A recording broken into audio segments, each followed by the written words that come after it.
हर हर महादेव। मेरे प्यारे शिव भक्तों, आज की इस पवित्र और दिव्य धरा पर आप सभी का एक बार फिर से दिल की गहराइयों से स्वागत है। मैं कामना करता हूं कि भोले बाबा की कृपा से आप सभी स्वस्थ हों, सुरक्षित हों और शिव की शरण में आनंद का अनुभव कर रहे हों। मेरे शिव भक्तों, आज का यह वीडियो कोई साधारण वीडियो नहीं है। आज हम उस रहस्य की बात करने जा रहे हैं जो वर्ष में केवल एक बार खुलता है। वह रहस्य जो महाशिवरात्रि की मध्य रात्रि में आपकी सोई हुई शक्तियों को जगाने की क्षमता रखता है। आज हम जानेंगे कि क्यों रात के ठीक 12 बजे ब्रह्मांड की ऊर्जा सबसे अधिक सक्रिय होती है और कैसे उस 1 घंटे में किया गया सही ध्यान, सही भाव और सही साधना पूरे जीवन की दिशा बदल सकता है। मेरे प्यारे भक्तों, मैं प्रार्थना करता हूं कि बाबा भोलेनाथ आप सभी की मनोकामनाएं पूर्ण करें, आपके जीवन से कष्ट, भय और अभाव को दूर करें और आपके भीतर शांति, शक्ति और समृद्धि का वास कराएं। आपसे विनम्र निवेदन है कि इस वीडियो में अंत तक बने रहें, क्योंकि जो रहस्य अंत में बताया जाएगा वही इस पूरी साधना की सबसे महत्वपूर्ण कुंजी है। अगर यह वीडियो आपको भीतर से छूता है, अगर शिव का नाम सुनते ही आपके हृदय में श्रद्धा जागती है, तो कृपया इस वीडियो को लाइक करें। अपने शिव परिवार का हिस्सा बनने के लिए चैनल को सब्सक्राइब करें और कमेंट बॉक्स में पूरे भाव से हर हर महादेव या ओम नमः शिवाय अवश्य लिखें। आपका एक छोटा सा कमेंट इस ऊर्जा को और अधिक शक्तिशाली बना देता है। तो चलिए मेरे शिव भक्तों, इस दिव्य यात्रा की शुरुआत करते हैं महादेव के नाम के साथ। क्या आपने कभी आधी रात को अचानक नींद खुलने पर यह महसूस किया है कि उस सन्नाटे में कुछ अलग सा है, जैसे हवा भी कुछ कहना चाहती हो, जैसे समय थम गया हो और ब्रह्मांड आपकी ओर झुककर आपको सुन रहा हो। बहुत से लोग इसे केवल संयोग मानकर दोबारा करवट बदल लेते हैं, लेकिन प्राचीन ज्ञान कहता है कि यह कोई साधारण क्षण नहीं होता। यह वह समय होता है जब बाहरी दुनिया चुप हो जाती है और भीतर की दुनिया बोलना शुरू करती है। रात के ठीक 12 बजे का समय सदियों से रहस्य माना गया है। दुनिया की लगभग हर प्राचीन सभ्यता में, हर गूढ़ परंपरा में और हमारे वेद पुराणों में भी मध्य रात्रि को सबसे शक्तिशाली समय कहा गया है। सवाल यह नहीं है कि ऐसा क्यों माना गया, सवाल यह है कि आखिर सब ने एक ही बात क्यों कही। साल में 365 रातें आती हैं, लेकिन उनमें से अधिकतर रातें एक जैसी होती हैं। फिर भी एक रात ऐसी आती है जो बाकी सभी रातों से अलग होती है। वह रात जब प्रकृति स्वयं साधक के पक्ष में खड़ी हो जाती है। वह रात जब प्रयास कम और परिणाम अधिक होने की संभावना होती है। महाशिवरात्रि वही रात है। यह केवल एक धार्मिक पर्व नहीं है, यह एक प्राकृतिक और खगोलीय घटना है। यह वह क्षण है जब पृथ्वी, सूर्य और चंद्रमा की स्थिति ऐसी बनती है कि मानव शरीर के भीतर ऊर्जा का प्रवाह स्वतः ऊपर की ओर उठने लगता है। यही कारण है कि हमारे ऋषियों ने इस रात को जागरण की रात कहा, उत्सव की नहीं। साधारण दिनों में हमारा जीवन बाहर की ओर बहता रहता है, हमारी ऊर्जा नीचे की ओर जाती है। भोजन, इच्छाएं, चिंताएं, भय, दौड़ भाग। लेकिन महाशिवरात्रि की रात, विशेषकर मध्य रात्रि में, यह प्रवाह उल्टा हो जाता है। ऊर्जा ऊपर उठना चाहती है। यही वह क्षण है जिसे योग विज्ञान में कुंडलिनी के जागरण की संभावना कहा गया है। ध्यान देने वाली बात यह है कि यह कोई जबरन किया गया अभ्यास नहीं होता, बल्कि एक प्राकृतिक सहयोग होता है। प्रकृति स्वयं आपका हाथ पकड़ लेती है, बस आपको जागना होता है। हमारे शास्त्रों में एक शब्द आता है, निशिता काल, यह वही समय है जब रात अपने सबसे गहरे अंधकार में होती है। बाहर अंधेरा जितना घना होता है, भीतर प्रकाश की संभावना उतनी ही अधिक होती है। शिव पुराण और अन्य ग्रंथ बताते हैं कि यही वह समय है जब शिव तत्व सबसे अधिक सक्रिय होता है। शिव को यहां किसी मूर्ति या आकृति के रूप में नहीं समझना चाहिए, बल्कि चेतना के रूप में समझना चाहिए। शिव का अर्थ है जो सदा कल्याणकारी है, जो स्थिर है, जो साक्षी है। अब जरा विज्ञान की दृष्टि से देखें। रात के 12 बजे से 1 बजे के बीच का समय मानव मस्तिष्क के लिए अत्यंत संवेदनशील होता है। इस समय हमारी मस्तिष्क तरंगें धीमी होकर उस अवस्था के करीब पहुंच जाती हैं जहां चेतन मन शांत हो जाता है और अवचेतन मन पूरी तरह सक्रिय हो जाता है। यही वह अवस्था है जहां हमारे जीवन के गहरे विश्वास, डर और आकांक्षाएं छिपी होती हैं। दिन में हम जो सोचते हैं वह अक्सर सतही होता है, लेकिन रात में जो भावना उठती है वह सीधी जड़ में जाती है। बहुत से लोग जीवन में कड़ी मेहनत करते हैं, फिर भी उन्हें वही परिणाम नहीं मिलते जिसकी वे अपेक्षा करते हैं। इसका कारण केवल बाहरी परिस्थितियां नहीं होती, बल्कि भीतर चल रहा कार्यक्रम होता है। आधुनिक मनोविज्ञान इसे सबकॉन्शियस माइंड कहता है और हमारे शास्त्र इसे संस्कार कहते हैं। यह भीतर बैठा हुआ कार्यक्रम ही तय करता है कि आपके जीवन में क्या आएगा और क्या नहीं आएगा। महाशिवरात्रि की मध्य रात्रि वह दुर्लभ अवसर है जब इस कार्यक्रम को बदला जा सकता है। अथर्ववेद में कहा गया है कि यह संसार पहले विचार से बना, फिर शब्द से और अंत में पदार्थ से। आधुनिक क्वांटम विज्ञान भी यही कहता है कि मैटर से पहले ऊर्जा है और ऊर्जा से पहले कंपन।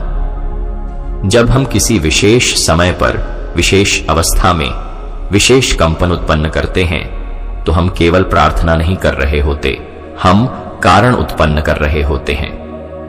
परिणाम अपने आप उसका अनुसरण करता है। इसीलिए हमारे ऋषियों ने जागरण को इतना महत्व दिया। यह जागरण केवल आंखों का नहीं होता, यह चेतना का होता है। जब पूरी दुनिया सो रही होती है तब सामूहिक चेतना का शोर शांत हो जाता है। इस सन्नाटे में किया गया एक भी संकल्प बहुत दूर तक जाता है। यह ठीक वैसा ही है जैसे शांत झील में फेंका गया पत्थर दूर तक तरंगें पैदा करता है, लेकिन भीड़ भरे पानी में वही पत्थर गुम हो जाता है। महाशिवरात्रि की रात को कालरात्रि भी कहा गया है, लेकिन यह डरावनी नहीं है। यह वह रात है जो पुराने को समाप्त कर नए के लिए जगह बनाती है। काल का अर्थ है समय, और शिव काल के भी स्वामी हैं। इस रात समय की पकड़ ढीली हो जाती है। यही कारण है कि इस रात किया गया ध्यान, जप या संकल्प साधारण दिनों की तुलना में कई गुना अधिक प्रभावी माना गया है। अब सवाल यह उठता है कि आखिर मध्य रात्रि ही क्यों? इसका उत्तर हमारे शरीर के भीतर छिपा है। हमारे मस्तिष्क के बीचों बीच एक छोटी सी ग्रंथि होती है जिसे पीनियल ग्लैंड कहा जाता है। यह ग्रंथि अंधेरे में सक्रिय होती है। यही कारण है कि पूर्ण अंधकार में ध्यान गहरा हो जाता है। यही ग्रंथि मेलाटोनिन जैसे हार्मोन का स्राव करती है, जो हमें गहरी अंतर्मुखी अवस्था में ले जाता है। आध्यात्मिक परंपराएं इसे आज्ञा चक्र या तीसरा नेत्र कहती हैं। जब महाशिवरात्रि की मध्य रात्रि में हम जागते हैं तो हम अनजाने में ही अपने भीतर उस द्वार को खोल रहे होते हैं जहां से हमारी वास्तविकता का निर्माण होता है। इस समय किया गया संकल्प केवल इच्छा नहीं रहता, वह बीज बन जाता है, और बीज को बार बार उखाड़ कर देखने की आवश्यकता नहीं होती। उसे केवल सही मिट्टी, सही समय और सही ऊर्जा चाहिए। हमारे शास्त्र यह भी कहते हैं कि मानव शरीर 5 तत्वों से बना है: पृथ्वी, जल, अग्नि, वायु और आकाश। हमारी उंगलियां इन्हीं तत्वों का प्रतिनिधित्व करती हैं। जब हम उंगलियों को एक विशेष ढंग से जोड़ते हैं तो हम अपने शरीर के भीतर ऊर्जा के प्रवाह को दिशा दे रहे होते हैं। यह कोई प्रतीकात्मक क्रिया नहीं है, यह शरीर का विज्ञान है। आज का न्यूरोसाइंस भी मानता है कि शारीरिक मुद्रा हमारे मानसिक और भावनात्मक स्तर को सीधे प्रभावित करती है। महाशिवरात्रि की रात को की जाने वाली साधना देखने में बहुत साधारण लग सकती है, लेकिन उसका प्रभाव बहुत गहरा होता है। यह ठीक वैसा ही है जैसे एक छोटा सा स्विच पूरे कमरे को रोशन कर देता है। फर्क केवल इतना है कि यहां रोशनी बाहर नहीं, भीतर जलती है। कुबेर, जिन्हें धन का देवता कहा जाता है, केवल इसलिए समृद्ध नहीं थे क्योंकि उनके पास सोना था, बल्कि इसलिए क्योंकि वे ऊर्जा के नियम को जानते थे। पौराणिक कथाएं बताती हैं कि उन्होंने शिव की आराधना केवल भक्ति के लिए नहीं, बल्कि उस सिद्धांत को समझने के लिए की थी जो अभाव को प्रचुरता में बदल देता है। यह सिद्धांत आज भी उतना ही जीवित है, बस हमने उसे भूल जाना है। महाशिवरात्रि की मध्य रात्रि उस भूले हुए ज्ञान को फिर से छूने का अवसर देती है। यह रात आपको कुछ नया देने नहीं आती, यह आपको वही याद दिलाने आती है जो पहले से आपके भीतर मौजूद है। शिव बाहर नहीं है, शिव आपकी चेतना की सबसे गहरी परत में है।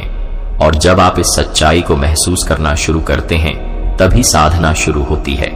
यह वीडियो उसी यात्रा का पहला कदम है। अभी आपने केवल द्वार की आहट सुनी है।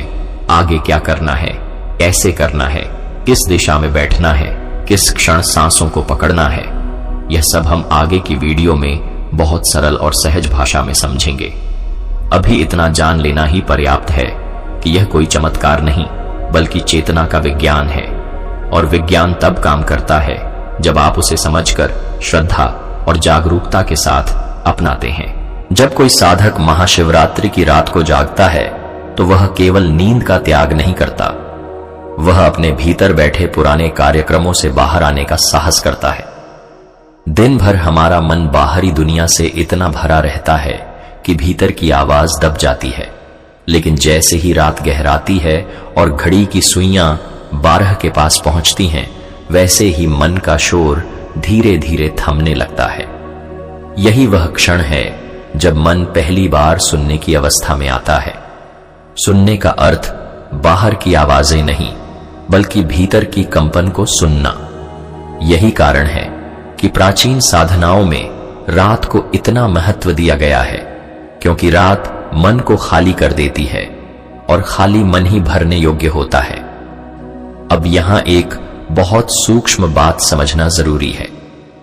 महाशिवरात्रि की साधना केवल मंत्र बोलने या किसी विशेष मुद्रा में बैठने का नाम नहीं है। असली साधना वहां शुरू होती है जहां मन और शरीर एक ही दिशा में चलने लगते हैं। आम दिनों में हमारा शरीर एक जगह होता है और मन कहीं और भटक रहा होता है, लेकिन जब शरीर स्थिर होता है, सांसें लय में आती हैं और मन को कोई स्पष्ट दिशा मिल जाती है, तब भीतर एक ऐसा संतुलन बनता है जिसे योग में एकाग्रता की प्रारंभिक अवस्था कहा गया है। इसी अवस्था में किए गए संकल्प बीज की तरह अवचेतन मन में गिरते हैं। हम अक्सर सोचते हैं कि शब्दों में शक्ति होती है, लेकिन सच यह है कि शब्द से पहले भाव में शक्ति होती है।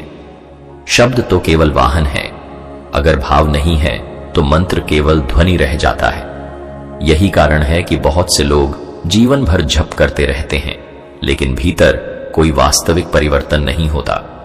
दूसरी ओर कोई व्यक्ति बहुत कम शब्दों में लेकिन गहरे भाव के साथ जो कह देता है, वह उसकी पूरी जीवन दिशा बदल देता है। महाशिवरात्रि की मध्य रात्रि इसी भाव को जगाने का समय है। अब आते हैं उस रहस्य पर जिसे हमारे शास्त्रों में मुद्रा विज्ञान कहा गया है। हमारे हाथ केवल काम करने के उपकरण नहीं हैं, वे ऊर्जा के संवाहक हैं। आज का विज्ञान भी यह मानता है कि हमारी उंगलियों के सिरों पर हजारों तंत्रिका अंत होते हैं जो सीधे मस्तिष्क से जुड़े होते हैं। जब हम उंगलियों को एक विशेष तरीके से जोड़ते हैं तो हम केवल हाथ नहीं मोड़ रहे होते, बल्कि मस्तिष्क को एक विशेष संकेत भेज रहे होते हैं। यही संकेत हमारे भीतर चल रही मानसिक तरंगों को बदलने लगते हैं। जिस कुबेर मुद्रा की बात इस साधना में आती है, वह वास्तव में भीतर के 3 महत्वपूर्ण सिद्धांतों को एक साथ लाने की प्रक्रिया है: इच्छा, स्थिरता और क्रिया। जब अंगूठा, तर्जनी और मध्यमा उंगली आपस में स्पर्श करती हैं, तो यह शरीर के भीतर एक पूर्ण चक्र बनाती हैं। यह चक्र अधूरी ऊर्जा को पूरा करता है। ठीक वैसे ही जैसे अधूरा बिजली का सर्किट बल्ब को नहीं जला पाता, लेकिन जैसे ही सर्किट पूरा होता है, प्रकाश स्वतः प्रकट हो जाता है। यहां ध्यान देने वाली बात यह है कि यह मुद्रा कोई जादुई ताबीज नहीं है। यह एक ट्रिगर है। यह अवचेतन मन को संकेत देती है कि अब एक विशेष अवस्था में प्रवेश करना है। जैसे ही यह संकेत जाता है, मन धीरे धीरे उसी दिशा में ढलने लगता है। यही कारण है कि कुछ ही मिनटों में साधक को अपने भीतर हल्कापन, गर्माहट या कंपन का अनुभव होने लगता है। यह कोई कल्पना नहीं है, बल्कि तंत्रिका तंत्र की प्रतिक्रिया है। अब मंत्र की बात करें। मंत्र का अर्थ केवल बार बार दोहराया गया शब्द नहीं है। मंत्र वह ध्वनि है जो मन को एक आकार देती है। आधुनिक विज्ञान इसे फ्रीक्वेंसी कहता है। हर भावना की एक फ्रीक्वेंसी होती है, हर विचार की एक तरंग होती है। जब हम किसी विशेष मंत्र का जप करते हैं, तो हम अपने भीतर एक निश्चित तरंग पैदा कर रहे होते हैं। यही तरंग बाहर की परिस्थितियों के साथ अनुनाद बनाने लगती है। इसे ही कई लोग आकर्षण का नियम कहते हैं, लेकिन हमारे शास्त्रों में इसे कहीं अधिक गहराई से समझाया गया है। श्री और ह्री जैसे बीज अक्षरों को केवल धन या शक्ति से जोड़कर देखना उनकी सीमित व्याख्या है। वास्तव में ये ध्वनियां मन के भीतर छिपे उस भाव को जगाती हैं जो स्वयं को अपूर्ण मानता है। जैसे ही यह भाव बदलता है, व्यक्ति की ऊर्जा बदल जाती है, और ऊर्जा बदलते ही अनुभव बदलने लगते हैं। इसलिए साधना का लक्ष्य बाहर कुछ पाना नहीं है, बल्कि भीतर की कमी की भावना को समाप्त करना है। बाहर की समृद्धि भीतर की अवस्था का प्रतिबिंब मात्र है। महाशिवरात्रि की रात जब इन ध्वनियों को शिव तत्व के साथ जोड़ा जाता है, तो यह चेतना और ऊर्जा का मिलन बन जाता है। शिव बिना शक्ति के निष्क्रिय हैं और शक्ति बिना शिव के दिशाहीन। जब दोनों का संतुलन बनता है, तब सृजन होता है। यही सृजन आपके जीवन में भी होता है, नए अवसरों का, नई सोच का, नई संभावनाओं का। यह भी समझना जरूरी है कि साधना के समय प्रयास नहीं करना होता, बल्कि अनुमति देनी होती है। बहुत से लोग ध्यान में जोर लगाते हैं, सांस रोकते हैं, मन को जबरदस्ती नियंत्रित करना चाहते हैं। इससे उल्टा प्रभाव पड़ता है। महाशिवरात्रि की साधना बहाव की साधना है। जैसे नदी को बहने से रोका नहीं जाता, वैसे ही विचारों को भी जबरदस्ती रोकने की जरूरत नहीं होती, केवल उन्हें देखने की जरूरत होती है। देखने भर से ही वे धीरे धीरे शांत होने लगते हैं। जैसे जैसे मन शांत होता है, वैसे वैसे एक खालीपन महसूस होने लगता है। यह खालीपन डरावना नहीं है। यही वह स्थान है जहां नया जन्म लेता है। हमारे शास्त्र इसे शून्य कहते हैं। आधुनिक विज्ञान इसे पोटेंशियल फील्ड कहता है। नाम अलग हैं, लेकिन संकेत एक ही है। इसी शून्य में संकल्प बोया जाता है। महाशिवरात्रि की मध्य रात्रि इस शून्य तक पहुंचने का सबसे सरल समय है, क्योंकि बाहरी दुनिया सहयोग कर रही होती है। अंधेरा, सन्नाटा और स्थिरता तीनों मिलकर मन को भीतर की ओर मोड़ देते हैं। अगर इस समय आप अपने भीतर एक स्पष्ट भावना के साथ बैठ जाते हैं, तो वह भावना धीरे धीरे आपकी पहचान बनने लगती है। अब यहां एक बहुत महत्वपूर्ण मनोवैज्ञानिक सत्य समझना जरूरी है। अवचेतन मन तर्क नहीं समझता, वह केवल अनुभव समझता है। अगर आप भीतर ही भीतर यह अनुभव करने लगते हैं कि आप पूर्ण हैं, सुरक्षित हैं, समर्थ हैं, तो अवचेतन मन इसे सत्य मान लेता है और फिर वही सत्य आपके जीवन में परिस्थितियों के रूप में प्रकट होने लगता है। इसलिए साधना के समय शब्दों से अधिक महत्वपूर्ण वह अनुभूति है जिसे आप जी रहे होते हैं। इस भाग में आपने यह समझा कि मुद्रा, मंत्र और समय केवल साधन है। असली परिवर्तन उस अवस्था में होता है जहां मन, शरीर और भावना एक साथ आ जाते हैं।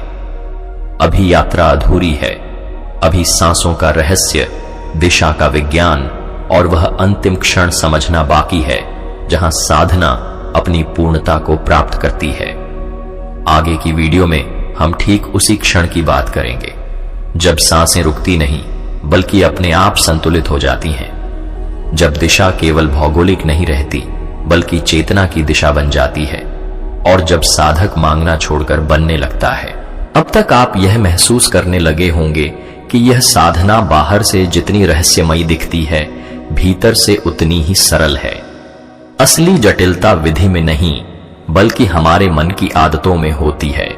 हम हर चीज को पकड़कर रखना चाहते हैं, नियंत्रित करना चाहते हैं, जल्दी परिणाम चाहते हैं, लेकिन महाशिवरात्रि की साधना आपको इसके बिल्कुल उलट सिखाती है। छोड़ना, ढीला पड़ना और भरोसा करना। जैसे ही आप छोड़ना सीखते हैं, वही क्षण पकड़ में आ जाता है। अब बात आती है सांसों की। सांस वह पुल है जो शरीर और मन को जोड़ता है। आप भले ही इसे सामान्य समझें, लेकिन यह सबसे गहरा रहस्य है। दिन भर हमारी सांसें असंतुलित रहती हैं, कभी तेज, कभी भारी, कभी उथली। यह असंतुलन सीधे मन की अवस्था को दर्शाता है। जब मन अशांत होता है, सांसें बिखरी होती हैं, और जब सांसें शांत होती हैं, मन अपने आप शांत होने लगता है। इसलिए हमारे शास्त्रों में कहा गया है कि मन को नहीं, सांस को साधो, मन अपने आप साध जाएगा। महाशिवरात्रि की मध्य रात्रि में सांसें अपने आप एक विशेष अवस्था में आने लगती हैं। जैसे ही दोनों नासिकाओं से हवा का प्रवाह लगभग समान हो जाता है, भीतर एक अद्भुत संतुलन बनता है। योग में इसे सुषुम्ना का क्षण कहा गया है। यह कोई स्थायी अवस्था नहीं होती, यह कुछ ही मिनटों के लिए आती है, लेकिन उसी क्षण में किया गया ध्यान जीवन भर की दिशा बदल सकता है। यही कारण है कि इसे पकड़ने पर इतना जोर दिया गया है। जब आप उस रात शांत होकर बैठते हैं, रीढ़ सीधी होती है, शरीर स्थिर होता है और सांसों पर हल्का सा ध्यान रहता है, तो एक समय ऐसा आता है जब आपको सांसें गिनने की जरूरत नहीं रहती। वे अपने आप लय में बहने लगती हैं। यही वह क्षण है जब साधना शुरू होती है। इससे पहले सब तैयारी होती है। उस क्षण के बाद जो होता है वह प्रयास से नहीं, अनुमति से होता है। अब दिशा का विज्ञान समझिए। उत्तर दिशा को केवल एक भौगोलिक दिशा समझना अधूरा ज्ञान है। पृथ्वी स्वयं एक विशाल चुंबक है। उसकी ऊर्जा रेखाएं उत्तर दक्षिण दिशा में बहती हैं। जब आप उत्तर की ओर मुख करके बैठते हैं, तो आपकी रीढ़ की हड्डी इस चुंबकीय प्रवाह के साथ संरेखित हो जाती है। इससे शरीर के भीतर प्रतिरोध कम होता है। ठीक वैसे ही जैसे सही दिशा में तैरने पर नदी आपको आगे ले जाती है और विपरीत दिशा में तैरने पर आप थक जाते हैं। इस अवस्था में बैठकर जब आप मंत्र का सूक्ष्म जप करते हैं या केवल उस ध्वनि को भीतर महसूस करते हैं, तो आप कुछ मांग नहीं रहे होते। आप स्वयं को उस आवृत्ति में ढाल रहे होते हैं जहां अभाव का अस्तित्व नहीं होता। यही सबसे बड़ा रहस्य है। ब्रह्मांड से कुछ पाने के लिए उससे लड़ना नहीं पड़ता, बल्कि उसके जैसा बनना पड़ता है। जैसे ही आप उस अवस्था में आते हैं, जीवन की परिस्थितियां अपने आप बदलने लगती हैं। यहां एक बात बहुत साफ समझ लेना जरूरी है। इस साधना का परिणाम किसी जादुई घटना के रूप में तुरंत दिखे या न दिखे, इससे उसका महत्व कम नहीं होता। कई बार परिवर्तन भीतर होता है, आपकी सोच में, आपके निर्णयों में, आपके डर के स्तर में। और यही भीतर का परिवर्तन धीरे धीरे बाहर की दुनिया को बदल देता है। बीज जमीन के भीतर अंकुरित होता है, ऊपर नहीं। अगर आप हर दिन मिट्टी खोद कर देखेंगे कि अंकुर निकला या नहीं, तो वह कभी नहीं निकलेगा। साधना पूरी होने के बाद जो क्षण आता है वही सबसे निर्णायक होता है, धन्यवाद का भाव। जब आप कृतज्ञता के साथ उठते हैं तो आप अवचेतन मन को यह संकेत देते हैं कि कार्य पूर्ण हो चुका है। यह भाव बहुत गहरा मनोवैज्ञानिक प्रभाव डालता है। अगर साधना के बाद भी मन में बेचैनी है, संदेह है, तो वही संदेह भीतर बोए गए बीज को कमजोर कर देता है। इसलिए शास्त्रों में कहा गया है, कर्म करो, फल छोड़ दो। यह कोई नैतिक उपदेश नहीं है, यह ऊर्जा का नियम है। उस रात साधना के बाद चुपचाप सो जाना भी साधना का ही हिस्सा है। बिना किसी से बात किए, बिना मोबाइल देखे। नींद में आपका अवचेतन मन उसी अवस्था को स्थिर करता है जिसमें आप सोते हैं। अगर आप कृतज्ञता और शांति के भाव में सोते हैं तो पूरी रात वही भाव भीतर काम करता रहता है और यहीं से वह बदलाव शुरू होता है जिसे लोग बाद में संयोग या भाग्य कहते हैं। धीरे धीरे आप महसूस करेंगे कि आपकी प्रतिक्रिया बदल रही है। वही परिस्थितियां जो पहले आपको परेशान करती थीं, अब उतना असर नहीं डालती। आप निर्णय अधिक स्पष्टता से लेने लगते हैं। अवसर आपको पहले से अधिक दिखने लगते हैं। यह सब बाहर से आए चमत्कार नहीं है, यह भीतर के संरेखण का परिणाम है।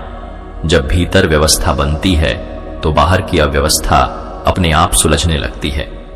आखिर में यही समझ आता है कि शिव कोई दूर बैठे देवता नहीं है, बल्कि आपकी चेतना की सबसे स्थिर अवस्था है। महाशिवरात्रि उस अवस्था को छूने का अवसर है। यह रात आपको कुछ नया नहीं देती, यह आपको वही लौटा देती है जो आप भूल चुके थे, अपनी पूर्णता, अपनी शक्ति, अपना मौन। अगर आप इस साधना को श्रद्धा के साथ करते हैं, बिना लालच के, बिना जल्दबाजी के, तो परिणाम अपने समय पर अवश्य आता है। और जब आता है तो वह केवल धन या सुविधा के रूप में नहीं आता, बल्कि आत्मविश्वास, शांति और स्पष्टता के रूप में आता है। यही असली समृद्धि है। अब सवाल केवल इतना है, क्या आप उस रात जागने के लिए तैयार हैं? क्या आप भीतर उतरने का साहस रखते हैं? अगर कहीं भीतर हल्की सी भी स्वीकृति की भावना उठी है तो समझ लीजिए कि यात्रा शुरू हो चुकी है। बाकी रास्ता अपने आप खुलता चला जाएगा। और याद रखिए, अवसर उन्हीं के लिए होता है जो सोते नहीं बल्कि जागते हैं। मेरे प्यारे शिव भक्तों, अगर आप यहां तक इस वीडियो को देख रहे हैं तो समझ लीजिए कि बाबा भोलेनाथ ने आपको स्वयं यहां तक पहुंचाया है। दिल से आपका धन्यवाद, क्योंकि आपका समय और आपकी श्रद्धा दोनों ही बहुत मूल्यवान हैं। मैं कामना करता हूं कि इस वीडियो के माध्यम से जो भी भाव, शांति और ऊर्जा आपके भीतर जागी हो, वह आपके जीवन में स्थायी रूप से बस जाए। भोले बाबा आपके हर कष्ट को हर लें और आपके जीवन को सरल, पवित्र और आनंदमय बना दें। अगर यह वीडियो आपके हृदय को छू पाया हो, अगर इसमें कही गई कोई बात आपके भीतर तक उतरी हो, तो कृपया इस वीडियो को लाइक जरूर करें। आपका एक लाइक इस शिव ज्ञान को और लोगों तक पहुंचाने में मदद करता है। और अगर आप अभी तक हमारे शिव परिवार का हिस्सा नहीं बने हैं तो चैनल को सब्सक्राइब जरूर करें, ताकि शिव की कृपा, ध्यान और ज्ञान से जुड़े ऐसे ही दिव्य वीडियो आप तक लगातार पहुंचते रहें। कमेंट बॉक्स में अपने भाव अवश्य लिखें। आप हर हर महादेव या ओम नमः शिवाय लिखकर इस ऊर्जा में अपनी उपस्थिति दर्ज करा सकते हैं। आपका एक छोटा सा कमेंट इस साधना को और अधिक पूर्ण बना देता है। अंत में बस इतना ही कहूंगा, शिव बाहर नहीं है, शिव आपके भीतर हैं। उन्हें पहचानिए, उन्हें अनुभव कीजिए। फिर मिलेंगे एक नए ध्यान, एक नए रहस्य और महादेव की कृपा के साथ। हर हर महादेव। और कुछ नहीं, लाइक सब्सक्राइब कर देना।